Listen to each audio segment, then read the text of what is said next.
உடைந்த உள்ளம். Praise the Lord. உடைந்த உள்ளத்தார்க்கு அருகில் ஆண்டவர் இருக்கிறார். நைந்த நெஞ்சத்தாரை அவர் காப்பாற்றுகின்றார். திருப்பாடல் சங்கீதம் 34:18. இந்த திருப்பாடலை எழுதியவர் தாவீது.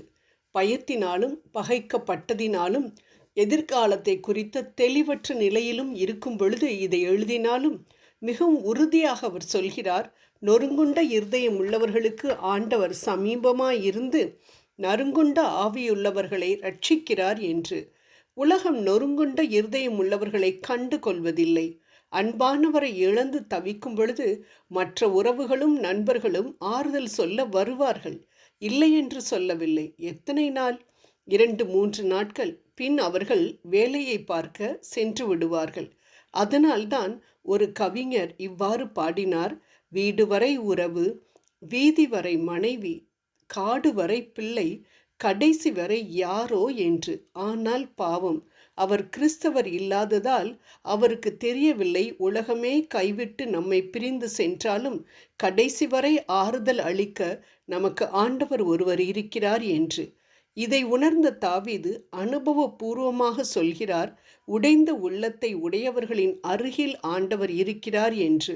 ஆம், அவரது அருகாமை, அவரது பிரசன்னம் மனிதன் கொடுக்கும் ஆறுதலை விட மேலானது என்று. தன் மகன் இறந்த பொழுது தன்னை சுற்றிலும் தன் ஊழியக்காரர்கள் இருந்தாலும் அவர் ஆண்டவருடைய ஆலயத்திற்கு சென்று அவரை பணிந்து கொண்டு அவரது பிரசன்னத்தினால் ஆறுதல் அடைந்து வீட்டிற்கு வந்து சாப்பிட்டு தன் ஊழியர்களிடத்தில், இனி அழுது பிரயோஜனம் என்ன, இறந்த என் பிள்ளையை திரும்ப கொண்டு வர முடியுமோ என்று ஞானத்தோடு பேசியதை நாம் 2 சாமுவேல் 12:23 பார்க்கிறோம். ஆம் அன்பானவர்களே, நம் உள்ளம் உறவுகளின் இழப்பினாலோ அல்லது மற்ற இழப்பினாலோ, நம்பிக்கை துரோகத்தினாலோ, வியாதியினாலோ, தோல்வியினாலோ, கேட்கப்படாத ஜெபங்களினாலோ உடைந்து போயிருக்கிறது என்றால் நாம் விசுவாசத்தில் குறைவுள்ளவர்களாக இருக்கிறோம் என்று அர்த்தம் அல்ல.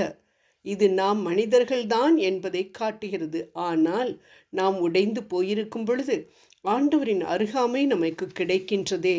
நம் அருகிலேயே ஆண்டவர் இருக்கின்றார் என்பதை நாம் உணர்கின்றோமே. இது எப்பேற்பட்ட நம்பிக்கையை நம்மில் வளர்க்கின்றது.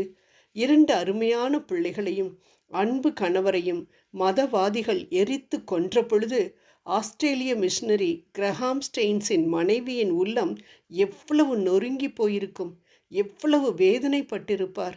ஆனால் ஆண்டவரின் அருகாமை அவருக்கு இருந்ததால் ஆண்டவரின் மனநிலையோடு எரித்தவர்களை மன்னித்தாரே, ஆறுதல் அடைந்தாரே. ஆம் அன்பானவர்களே, தன் பிள்ளைகளின் உள்ளம் நொறுங்கும் பொழுது வானத்திலிருந்து அதை வேடிக்கை பார்ப்பவர் அல்ல நம் ஆண்டவர். விண்ணக தந்தையாக நம்மை தேற்ற, ஆறுதல் அளிக்க அவரே கீழே இறங்கி வருகின்றார். நம் கண்ணீரை துடைக்கின்றார்.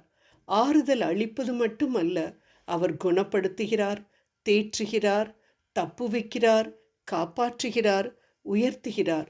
தான் இவ்வுலகத்திற்கு வந்தபொழுதும் இயேசு இதை செய்து காட்டியதை நாம் அநேக இடங்களில் பார்க்கிறோம். லாசரு இறந்த பொழுது மரியாள் மார்த்தாளிடம் சென்று கண்ணீர் விட்டு அழுததை நாம் யோவான் 11 வாசிக்கின்றோம். ஊராரால் ஒதுக்கப்பட்ட தொழுநோயாளிகள், பாவிகள், நோயாளிகள், விபச்சாரிகள், வேசிகள் என்று அவர் தன் வாழ்வை உடைந்த உள்ளத்தார்க்கு கையளித்ததையும் நாம் பார்க்கிறோம். அனைத்திற்கும் மேலாக அனைவராலும் கைவிடப்பட்டு சிலுவையில் தொங்கிய பொழுது கூட நமக்கு ஒரு அருமையான பாடத்தை அவர் கற்பிக்கின்றார். அதாவது, நாம் உடைந்து போகும் பொழுது இதே பாதையில் சென்ற நம் தேவன் நமக்கு இருக்கிறார் என்பதை நமக்கு உணர்த்துகிறார். ஆகவே உடைந்த உள்ளம் ஒரு முடிவு அல்ல, அது ஆண்டவர் நமக்காக மகத்தான வேலையை தொடங்கும் இடம் என்பதை நாம் ஒருபோதும் மறக்கக்கூடாது. ஜெபம் செய்வோம். நொறுங்குண்டவர்களை தேற்றும் எங்கள் அன்பு தெய்வமே, உடைந்த உள்ளத்தாரின் அருகில் இருக்கின்றவன் நான் என்ற எங்கள் அன்பு தெய்வமே, என் வேதனையை அறிய மக்கள் இல்லாமல் இருக்கலாம். என் வேதனையை கண்டு அவர்கள் என்னை விட்டு ஒதுங்கி போகலாம். என் வேதனையை துடைக்க யாருமே இல்லாமல் இருக்கலாம்.